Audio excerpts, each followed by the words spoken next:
All right, Amy, thank you. Good afternoon. Thank you for everyone for joining us today, those who are returning and those who are here for the first time. We are happy to be able to offer another session of our Workforce Collaborative Training Series to all of our dedicated providers in the community.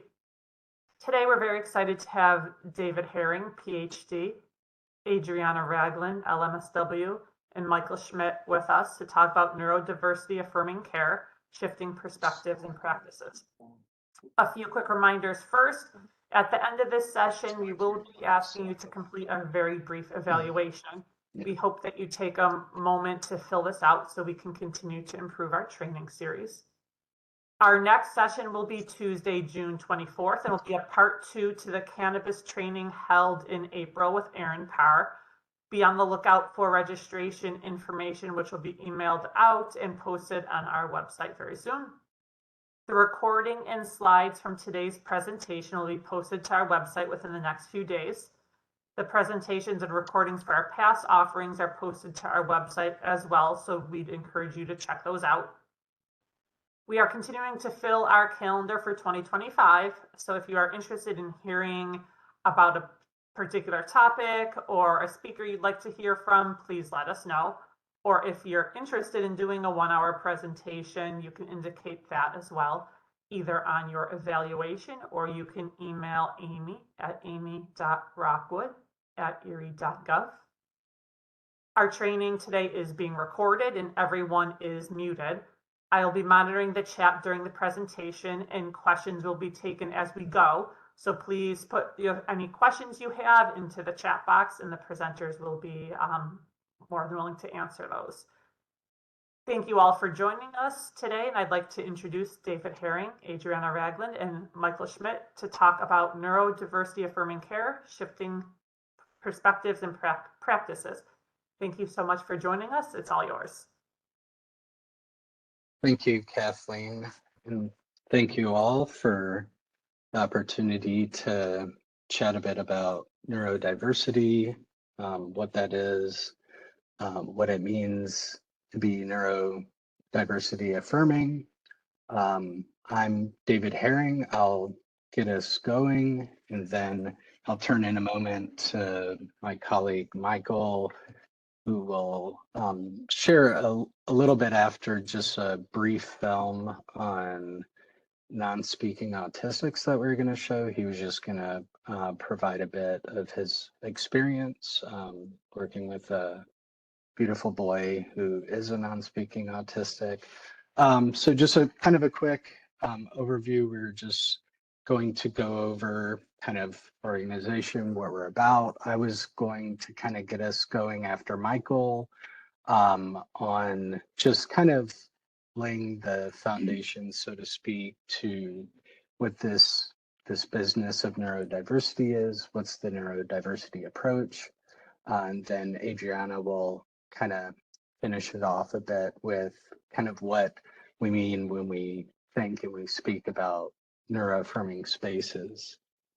So basically, we're in the business of taking conditions that have historically been viewed in a negative light, that have been highly stigmatized, people that have been marginalized for various the neurodivergence, which we'll define here shortly. And we're just about giving folks some food for thought, giving folks kind of an alternative viewpoint, as opposed to, we recognize that, you know, many folks probably sitting in, or providers or clinicians, or perhaps folks in the medical community, we recognize the lens with which you're trained. That's not to say, like, to be clear, you know, to be neurodiversity affirming, it's,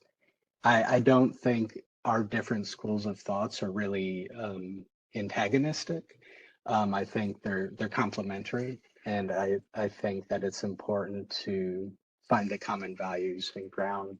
So we're really just about, though, taking perspectives that have traditionally been kind of more of a pathological view and really looking at functional differences in alternative ways. So looking, it's really grounded in a lot of, if you're familiar with positive psychology, Martin Seligman, Barbara Fredrickson, these sort of folks, so very much rooted in a sort of positive psychology viewpoint, looking at really a strength-based approach. So really encouraging our community to be more accepting and inclusive when it comes to folks that have autism or ADHDers, OCDers.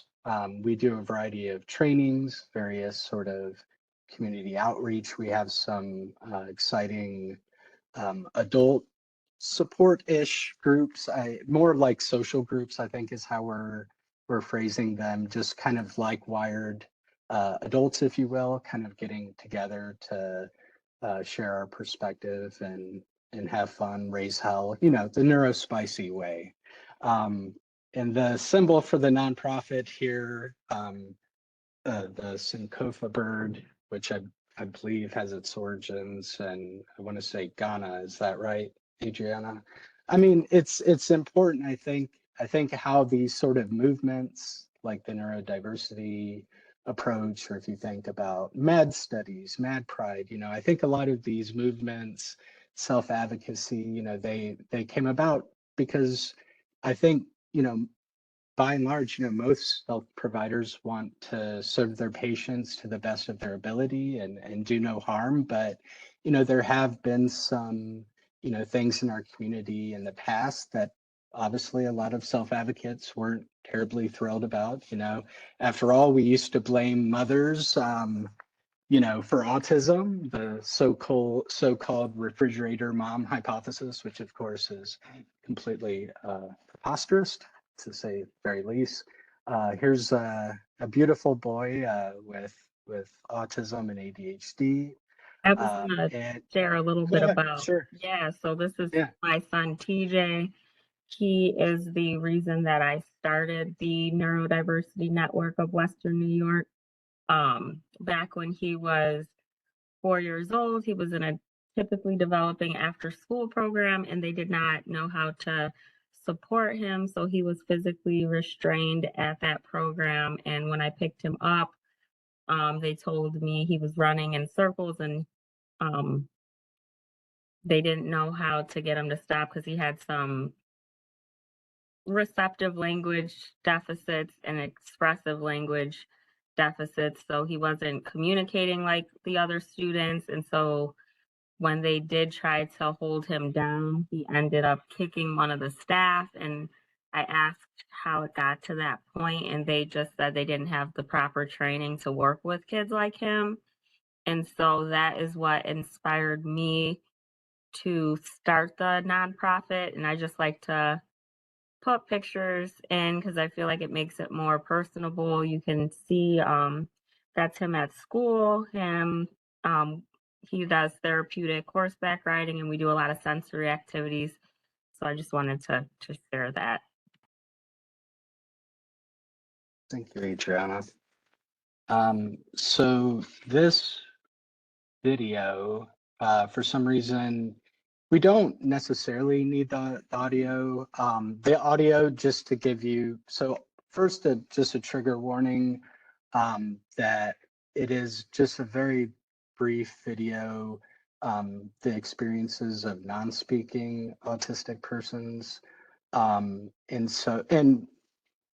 just to get this out of the way real quick, I tend to use identity first language. It's kind of the business of our organization to just adapt to people depending on what their preferences are. So that's just, I'm just using language that is consistent with my preference, as opposed to, say, a person with autism, person first language. So this video, if the audio was working properly, you would hear it narrated. I believe, Adriana, it's like you would be hearing from like an AAC device, where, this has to do with non-speaking autistic persons. So the captions will be up, just to kind of give you a feel for it. And then, like I said, our colleague Mike was just going to speak real quick on his experiences. So let's see. Oh, I already had it open. Here we go. So here was just the kind of warning, kind of talking about experiences of restraint.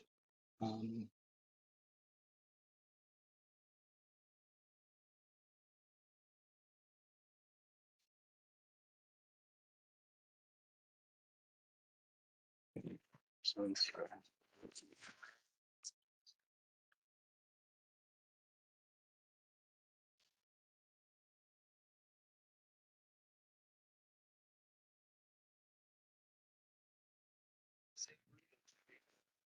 want to get back to the screen when it's done.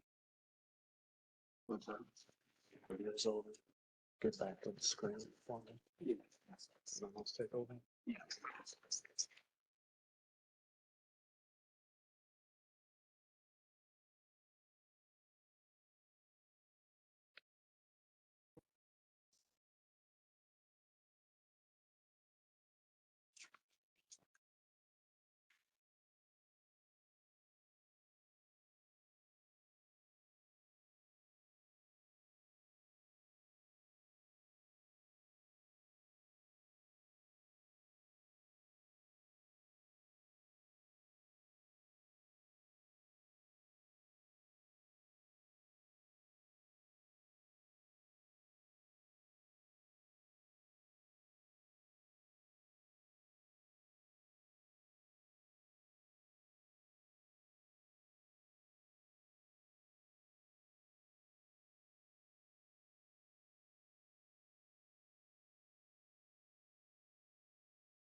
Hi, everyone. My name is Michael Schmitt. I hope you enjoyed the video. I think it's very informational and important. So a little bit about myself. I worked as a mental health specialist, also a care coordinator for individuals with developmental disabilities. I'm on the board of Neurodiversity Network of Western New York. But I think my favorite role, it's been the most challenging yet rewarding, is being the sole caregiver of my son Braden. He is an autistic teen and he is also non-speaking. So I've actually written and published some books about Braden. This last one that I just wrote is about multimodal communication. And it's just about, it explains the different ways that Braden communicates beyond words. It's called I Never Shut Up because he basically doesn't. He's always got something on his mind, and that's important to remember when thinking about non-speaking individuals. So some of the different forms of communication he has used over the years. When he was younger, he was really frustrated and he had a lot of self-injurious behaviors and also aggression because he was so frustrated and just didn't have any functional forms of communication. But therapy through early intervention was vital. It's really important to start young. And so he started learning some sign language. He's always had vocalizations. Abba is his favorite word. It has a variety of meaning. So he also communicates through body language. He's very sensory seeking. So he always wants me by his side. He gives me these little headbutts on my arm or shoulder just to remind me that he's there. And that's his way of saying that he's safe and comfortable, I believe. And he also communicates in different ways that are unique. He does his own sign language in ways. They're not typical signs, like he will do this praying sign, and that's his way of asking for help, for example. And he also communicates through different genres of music. So he'll play maybe Taylor Swift when he's in a really good mood, or Doja Cat. He's big fans of them. And if he's feeling pensive, I notice he'll play Adele. Her music's very dramatic. And so, and recently he's been into punk rock. So if that teenage angst is coming out, he'll put a Green Day song on. So I noticed that. That's really, really cute. And it lets me know how he's feeling. His most functional form of communication, though, is his AAC device, which that video did a great representation of how individuals can use that to express their needs and wants. And I just think it's important to kind of break stereotypes. One that's really bothers me is that there's a stigma about individuals with developmental disabilities, neurodivergent individuals, that they're not interested in making friends. But Braden, and he actually has a little girlfriend, and this is another book about their story. Her name's Cheyenne. And this is a beautiful love story between the two of them. And I just think it's important to keep that in mind. And also, because someone is non-speaking doesn't mean that they're not intelligent. Just the other day, he got out of the shower and I asked him to hang up his towel. He instead threw the towel up over the curtain rod into the bathtub. And he must have been able to sense my frustration, because he looked at me and we do practice yoga and breathing exercises. So he right away did this. This is how he does his breaths. So he was telling me in a way like, hey, it's not that serious. Just take it easy. You know, Dad, you can breathe too, because I did notice that it helps him a lot. So my advice, if you're gonna interact with non-speaking autistics or neurodivergent individuals to just try to provide a sense of belonging and inclusion. They're very sensitive, and just keep in mind perception and reflection is really important. And ask yourself, how can I support this individual? Because that's really important, to try to think the best way that you can help others is, to interact, have fun with them, and provide like a calm environment, patience, understanding. And we're always looking for volunteers at Neurodiversity Network, so you can go to our website, and if that's something you're interested in doing, us as caregivers and individuals really need the support. So thank you, everyone.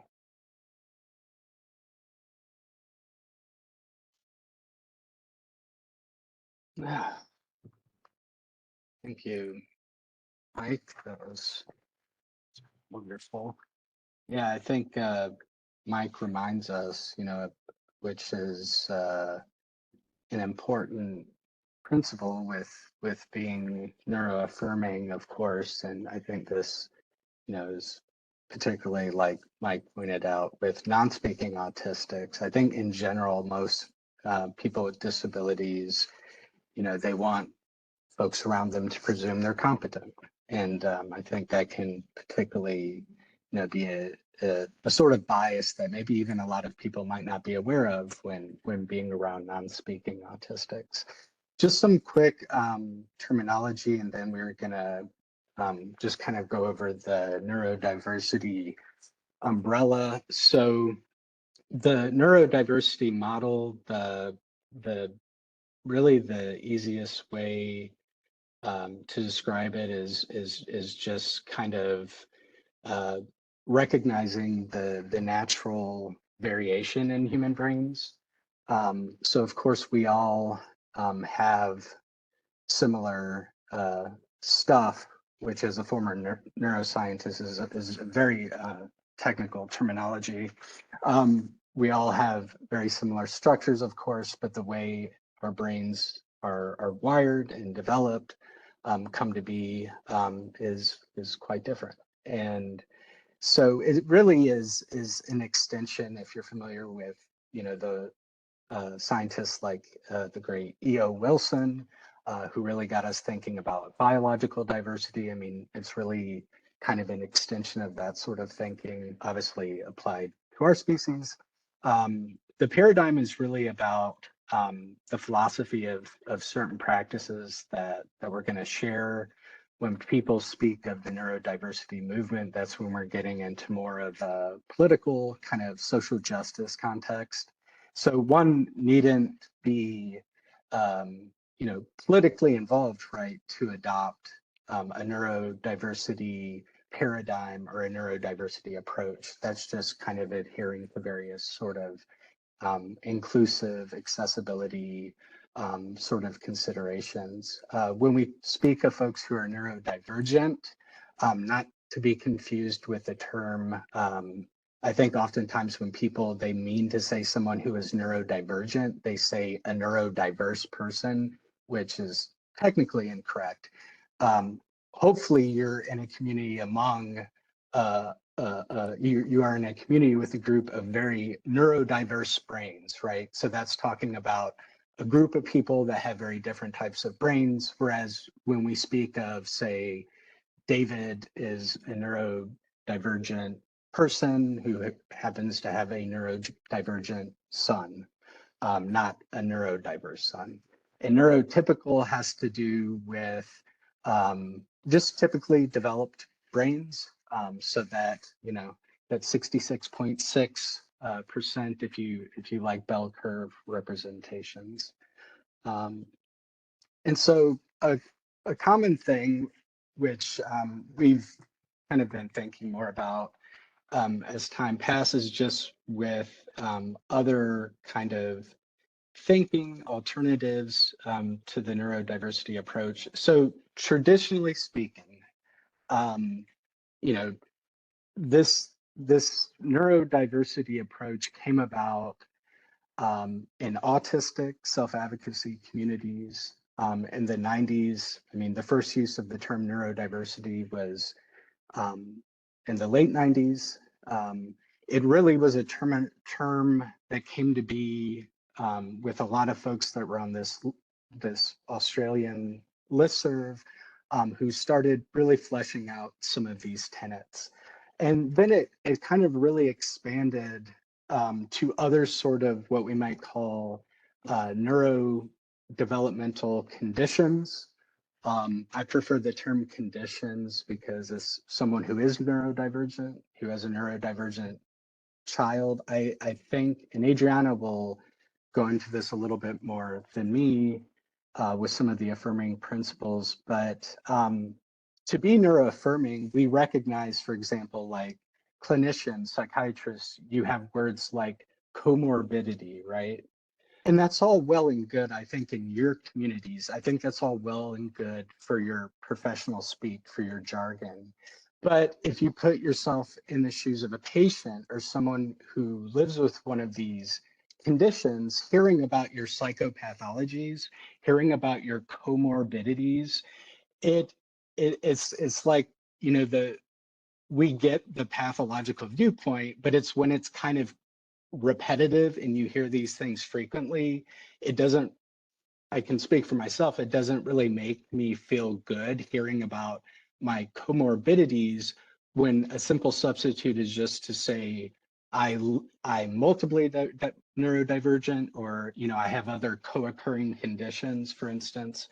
But historically, you know, as this sort of kind of branched out, you know, the other sort of neurodevelopmental conditions like ADHD, epilepsy, OCD kind of started to get included in this, under this neurodiversity umbrella. A common question a lot of people ask us is, well, what about like, I mean, can't you really like apply this to other forms of mental health?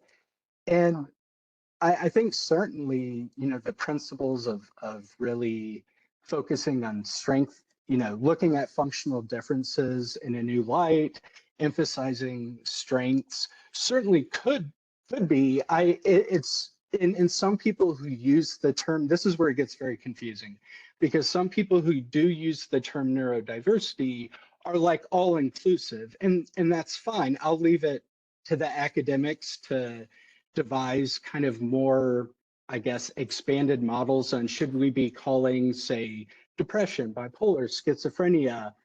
I don't see why you still can't apply some of the same principles to those conditions. I'm just saying, traditionally speaking, that's why there is an oval that is shaded on the bottom for conditions like schizophrenia, bipolar, and other mental health conditions.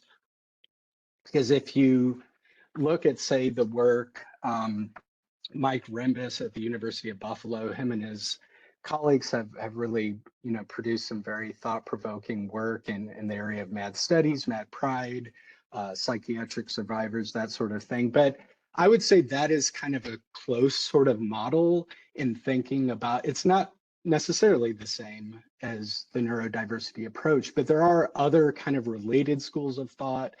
There's a lot of interesting work done in evolutionary psychiatry, I think, you know, particularly looking at clinical depression and alternative sort of viewpoints. So this is all just to say kind of the, you know, the traditional conditions have been neurodevelopmental, but there's certainly other ways of looking at kind of related conditions. And Adriana, remind me, you wanted to pick up a little earlier than I was thinking? Remind me, which slide did you want to pick up on? This one here? The autism spectrum slide I'll pick up on. You go back. On this one? Yes. Okay. And so I guess one thing I'll just kind of, you know, encourage, which this is something I think many of you are already aware of probably. But, you know, when we move, I recognize, you know, many professionals are trained from the perspective of the Diagnostic and Statistical Manual of Mental Disorders in its 5th edition. And of course, you know, the alternative, in many ways, I've always thought that the neurodiversity approach, you know, the interesting thing about it is there are some parallels for those of you that might fully in keeping with this idea of a spectrum, right? Like the interesting thing I think with the neurodiversity paradigm is it's, as you'll see in a slide I'll come back to a little later, it's kind of interestingly situated, I think, in between medical models, looking at things very pathological versus social models that have looked, attributed a lot of accessibility kind of hardships related to disability as being the product of societal attitudes, lack of access, that sort of thing. But really the idea I just want to convey here, of course, is just reminding us of that spectrum viewpoint, really, right? Is that we do, of course, have the discrete categories that the DSM really kind of gave us this language to begin with.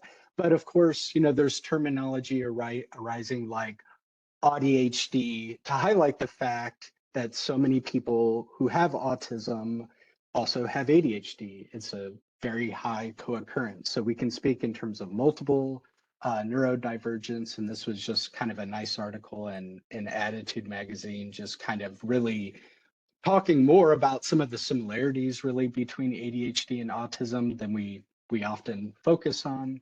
But I'll turn it over to Adriana now. All right. Thank you, David. So we like to use a lot of visuals just because I feel like it's helpful when for different types of, learners that might be in here. Usually we do try to show more videos, but just because this is like not an in-person training, we don't have as many videos. But so now I'm just going to pick up on the autism spectrum wheel and the ADHD wheel and why that's important to view versus viewing it as like on a linear scale. So when most people think about autism or ADHD, they often imagine it like on a line. So someone who is like more autistic, very autistic versus someone who is less autistic.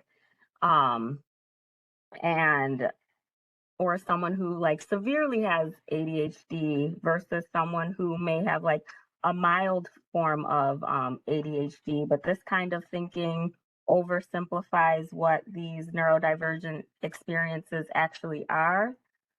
So instead of thinking of it linearly, it's more accurate and respectful to think of autism and ADHD as circles or wheels. So these wheels have different traits or domains like social interaction, executive functioning, those are, or like emotion regulation. And it's someone could be excelling in one area on this wheel and like struggling in another area on the wheel. So each person has a unique profile, and one person might have challenges with sensory input, but they may be really good at verbally expressing themselves. And the wheel shows us this diversity, and it's not about how autistic or how ADHD someone is. It's about how their brain works across different areas. So that's why we like to show that, just because everyone's profile is different, and that's the key to understanding and supporting them. So the more that you learn about that person's profile, the more you'll be able to support them, and you could actually cause them harm by just assuming like, okay, well, this person's able to verbally communicate, so therefore they probably need less support. They're less autistic than someone who is non-speaking, which is not helpful at all.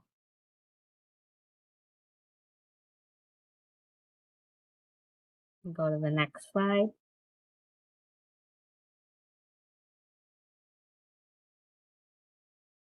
All right, terms to consider. Just pull this up in my notes. So we have ableism.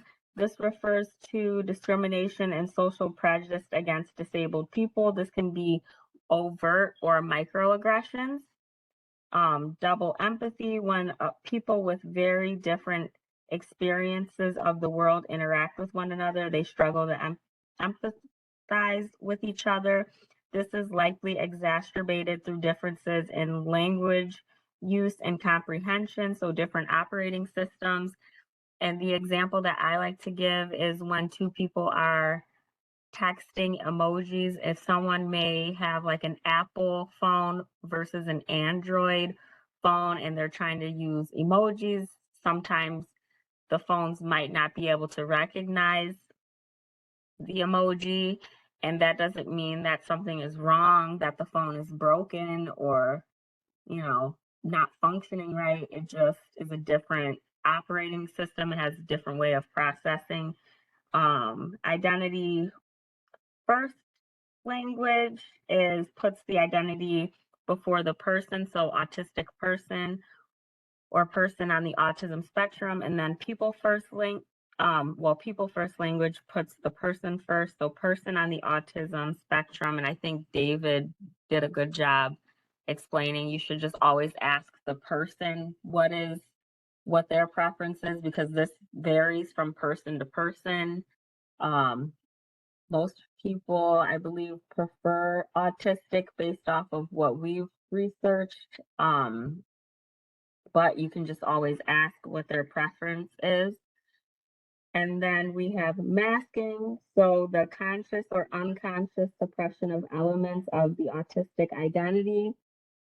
There is a really good book that I always recommend called Unmasking Autism. If you have not read that, I highly recommend that. And then also, if you're interested in doing research about women with autism and how they are higher at masking their symptoms, there's a lot of research out there about that as well. Non-speaking, so some advocates are shifting away from the word nonverbal in favor of non-speaking because they believe that the former implies that someone doesn't understand spoken language. So if you can, try your best to remember to use non-speaking. And then functioning labels, we already kind of talked about. You should definitely stay away from calling someone low functioning. It's just rude, not acceptable. You can use the term, this person has higher support needs, low support needs. Look at what the person, needs. If you call someone low functioning, it's not really nice words to use. So just try to be mindful of that. And then neuromajority, those whose behaviors and ways of being are deemed socially acceptable. And so then we have the wheel of power and privilege. I think it was a couple slides back. Yeah, we might, I think just for the sake of time, I just want to be mindful of our time I think Okay. we have 20 left. So if there's a couple other slides you suggest maybe just hopping over just so we can leave you enough time to get into like affirming models. So Did you want me to? Yeah, I can do this one. Go back to the slide of TJ. So Mhm. this is the example that I like to give to explain how to look at a person through the social model of disability. So looking at TJ through the medical model of disability, as you can see, he is lining up his toys. He's in the middle of like a walkway on a playground, which isn't very safe. He's not playing on the equipment, like the slides, the swings functionally. He's kind of in his own little world. If you tried to touch one of those toys and move it out of the line, he would probably get very upset and frustrated because you're interrupting his play. And someone from the medical lens might point out deficits like, okay, well, how can we get him to play with these toys functionally instead of having him sit there and line them up? How can we get him off of the playground equipment and maybe on like a bench, or maybe he doesn't need to be at the playground if he's not interested in, playing on the playground. Maybe we take him back home, we set a timer. This isn't really helpful for him, and it can definitely lead too challenging behaviors, although you may be trying to support him to, you know, fit into what your idea of what a fun day at the park may look like for a neurotypical child. It's not really benefiting TJ by pointing out like some of his red flags or areas where he may need to be improved or fixed, or using specific behavioral interventions to fit into that mold of what a neurotypical child may be doing while on the playground. So now if you go to the next slide with the social model of disabilities, so what we could do instead is use a strength-based approach. You could flip your way of thinking and say, okay, well, TJ's been engaged in an activity. He also has ADHD.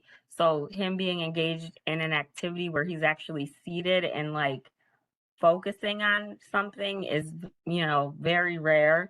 So you could look at that as, wow, he's found something that he's very interested in, he's very passionate about, and how can I use this moment to help him to develop and grow within his like window of tolerance, so that we're not pushing him outside of that window of tolerance, and we're actually helping to strengthen his communication skills, to strengthen his play skills. So one way that you might be willing to do that is just by sitting and watching, observing, not being so quick to react. I think that a lot of times when we're interacting with kids, especially as like a therapist, you have all of these goals, you have all of these ideas of how the session is going to go, and sometimes it does not go that way. And like sometimes we do need to like take a step back and like actually sit and look and observe and get into that child or into that person's world and see what their interests are, so that we can help them to grow. And we're going to talk a little bit more about that later for DIR floor time and how you could use DIR floor time in that specific situation. But if he's not hurting anyone and there's nothing wrong with him like sitting on the playground, no one was there that day, it was just him and I, you know, play looks different in every kid. David, did you want to do this one?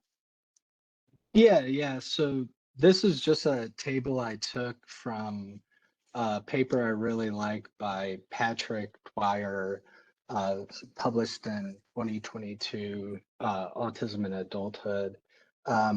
He's an autistic researcher who's done a lot of really interesting work on models, different ways of thinking. So one thing I think that can be helpful in just thinking about how to situate a neurodiversity approach is, of course, if you think of the medical model kind of focusing on deficits, pathology, on one end of the spectrum, and then on the other end you have what we might call a very strong social model, like attributing many things related to hardships of disability as being environmental or societal. I think the thing that Patrick does really well is he talks about neurodiversity in terms of kind of, in many ways, the way it's come to be is if kind of this interactionist, if you will, kind of perspective, and that, it recognizes some of the things that can be problematic when we are overly pathologizing conditions, emphasizing particularly to patients, that overemphasizing that sort of language. And if certainly it recognizes kind of what folks in the, the social model of disability are saying, but it's certainly, I think many folks that adopt a neurodiversity approach, right? Like we're still using categories, that emerged from a medical model. Many of us might even, I'm very, I certainly want like the psychiatrists I work with to be more neuroaffirming, like avoiding, like I mentioned, David's no words when they meet with me, like comorbidity, psychopathologies. But I mean, I again, I don't see these things as being antagonistic. I'm someone who takes medication and my son takes medication, so we are, we value, what psychiatry has to offer. So that's just to kind of highlight an example of people that are kind of taking an interactionist viewpoint where I recognize both what psychiatry has to offer from that viewpoint, as well as kind of some of the downsides. So and I'm happy to, when we send out the slides, share that piece by Dwyer. Adriana, did you want to, for the sake of time? So how did you want me to continue along? I'm just Yeah, trying you to can be just mindful. I think continue along. Okay. I didn't know if you wanted to skip ahead to any or. no. Okay. You can go. So this is a book that I believe is still online. The last time I checked, it was online for free. If you go to the author's website, Valley Jones, she created the Safe House Framework. We'll kind of go through it quickly, but for a brief overview, there's the foundations, the floor plan, the walls, and the roof. And this is how she frames it throughout the book and while explaining how to be neurodiversity affirming while working with an individual, how to support them. So you can go to the next slide.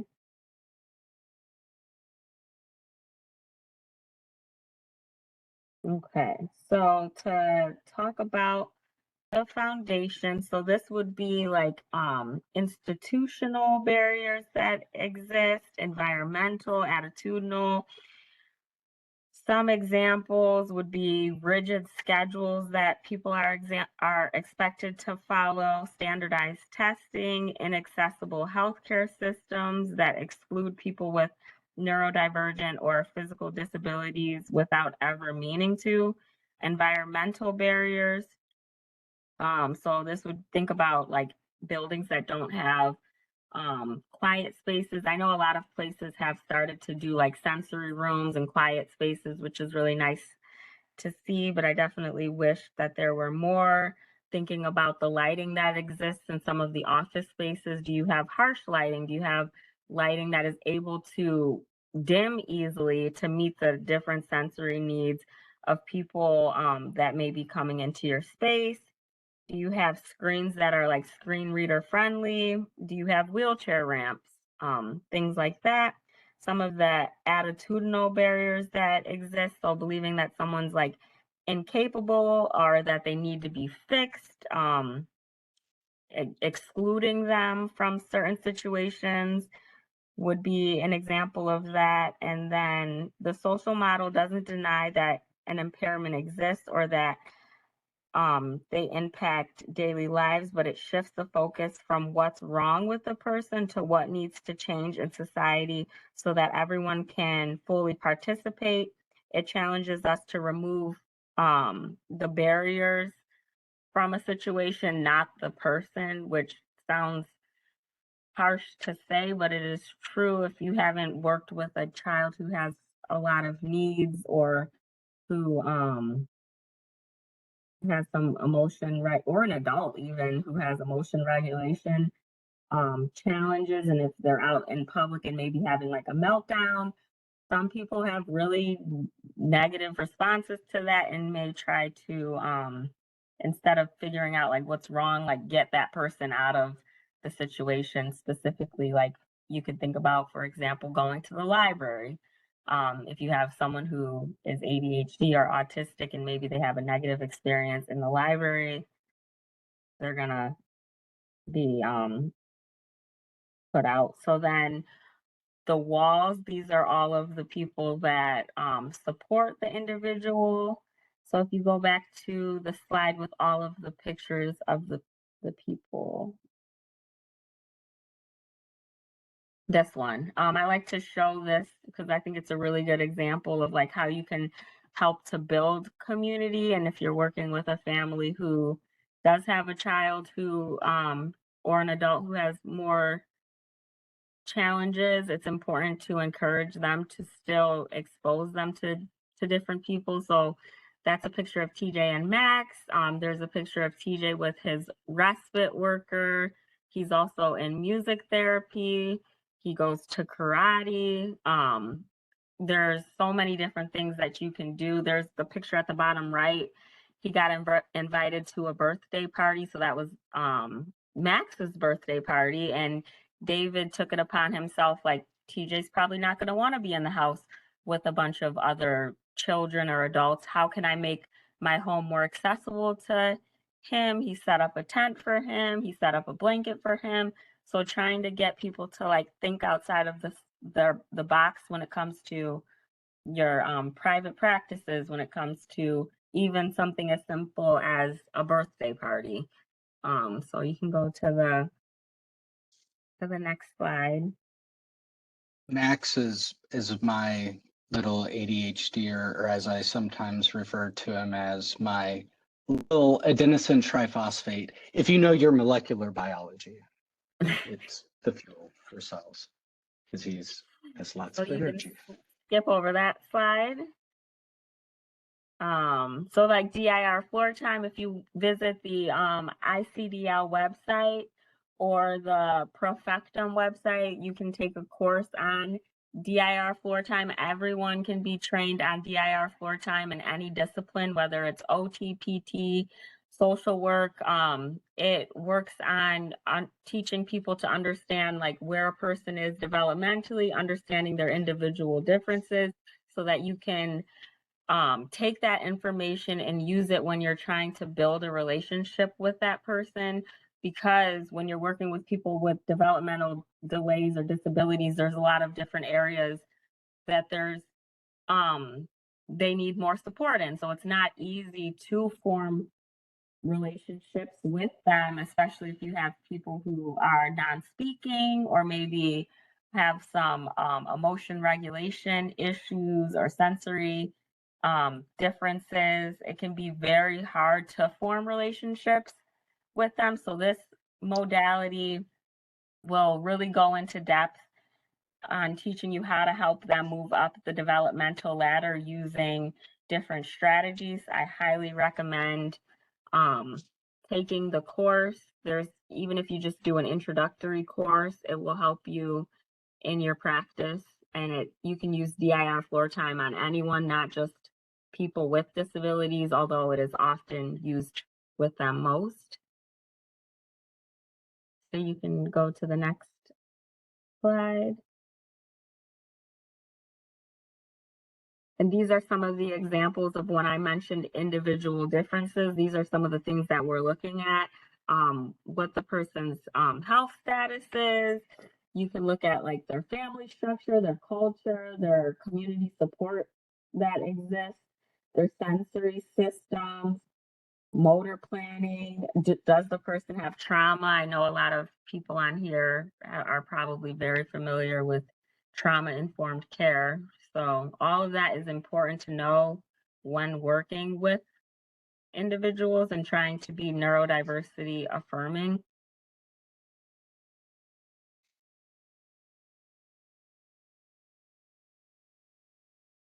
You can skip over that.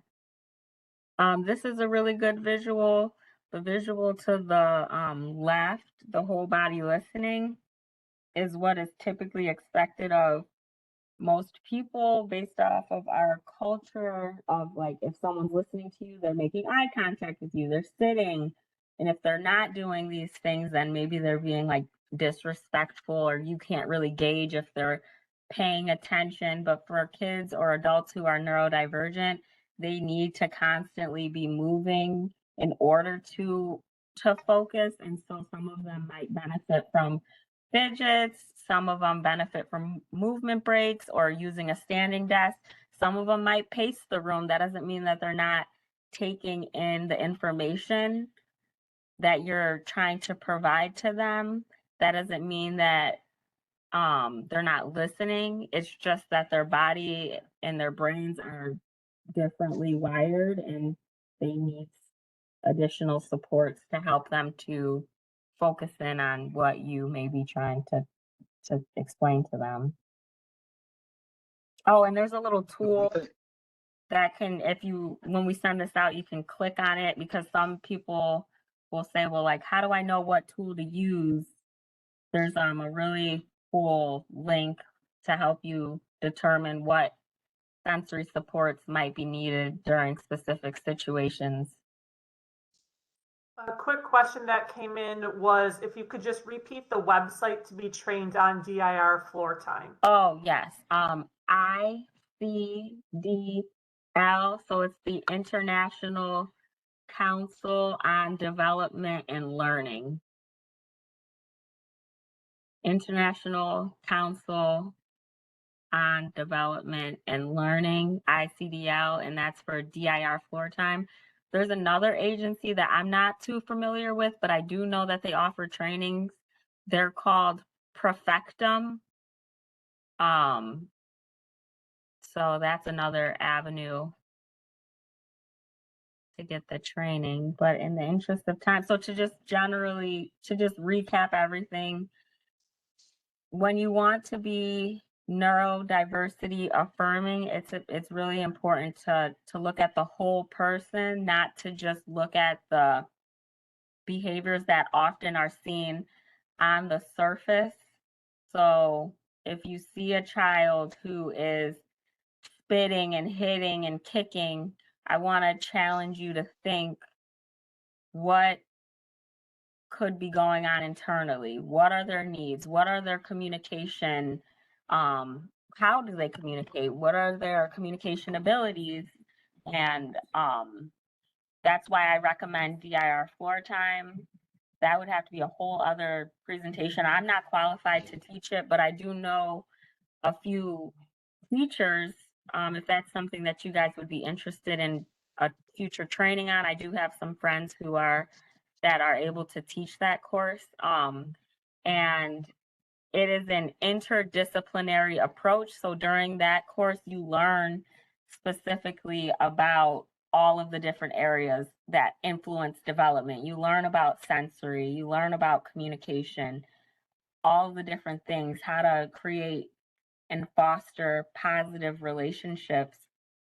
And as a mother, I've had to take it upon myself to learn about those things. I'm not qualified as a speech language pathologist, but I have learned so much from speech language pathologists, including if you haven't heard about Gestalt language processing, that's another training you may be interested in that teaches about how to help individuals who are autistic and use scripting and echolalia, how to help them to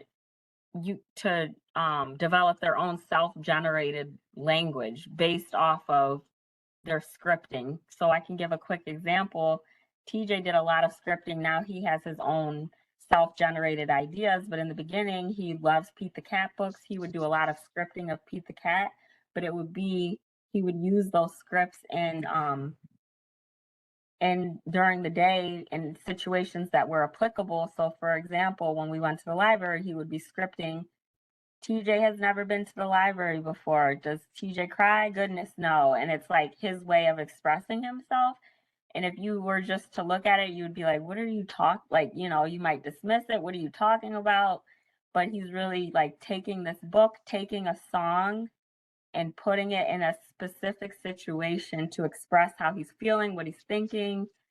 So that's another really cool training. It's called natural language acquisition on the autism spectrum. So NLA, and that is for Gestalt language processors.